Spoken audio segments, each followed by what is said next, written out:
ಎಲ್ರಿಗೂ ನಮಸ್ಕಾರ. GK shorts with prime ಸಕ್ಸಸ್ಗೆ ನಿಮ್ಮೆಲ್ಲರಿಗೂ ಸ್ವಾಗತ. ಇವತ್ತಿನ ಚರ್ಚೆ 2011ನೇ ಇಸ್ವಿಯಲ್ಲಿ ನಡೆದಂತಹ ಜನಗಣತಿಯ ಬಗ್ಗೆ. 2011ನೇ ಇಸ್ವಿಯಲ್ಲಿ ಅತಿ ಹೆಚ್ಚು ಜನಸಂಖ್ಯೆಯನ್ನು ಹೊಂದಿದಂತಹ ರಾಜ್ಯ ಯಾವುದು ಗೊತ್ತಾ? ಅದು ಉತ್ತರ ಪ್ರದೇಶ ಆಗಿತ್ತು.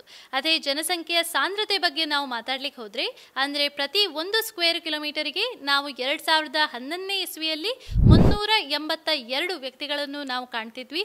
ಅದೇ ರೀತಿ ಇದು ಅತಿ ಹೆಚ್ಚಿನ ಪ್ರಮಾಣದಲ್ಲಿ ಇದ್ದಂತಹ ರಾಜ್ಯ ಬಿಹಾರ ಆಗಿರುತ್ತೆ. ನಾವು ಪರಿಶಿಷ್ಟ ಜಾತಿ ಹಾಗೂ ಪರಿಶಿಷ್ಟ ಪಂಗಡದ ಜನರ ಬಗ್ಗೆ ಮಾತಾಡ್ಲಿಕ್ಕೆ ಹೋದ್ರೆ, ಅತಿ ಹೆಚ್ಚು ಪರಿಶಿಷ್ಟ ಜಾತಿಯ ಜನರು ವಾಸಿಸಿರುವಂತಹ ರಾಜ್ಯ ಉತ್ತರ ಪ್ರದೇಶ ಆಗಿರುತ್ತೆ. ಹಾಗೂ ಅತಿ ಹೆಚ್ಚು ಪರಿಶಿಷ್ಟ ಪಂಗಡದ ಜನರು ವಾಸಿಸಿರುವಂತಹ ರಾಜ್ಯ ಮಧ್ಯಪ್ರದೇಶ ಆಗಿರುತ್ತೆ. ಇನ್ನು ಕೊನೆಯದಾಗಿ ಸಾಕ್ಷರತೆ ಬಗ್ಗೆ ನಾವು ಮಾತಾಡ್ಲಿಕ್ಕೆ ಹೋದರೆ, ಅತಿ ಹೆಚ್ಚು ಸಾಕ್ಷರತೆ ಹೊಂದಿರದಂತಹ ಜನರು ಕೇರಳದಲ್ಲಿರ್ತಾರೆ ಅಂತ ಇವತ್ತಿನ ವಿಶೇಷ. ಮುಂದಿನ ಚರ್ಚೆಯಲ್ಲಿ ಸಿಗೋಣ. Take care and bye.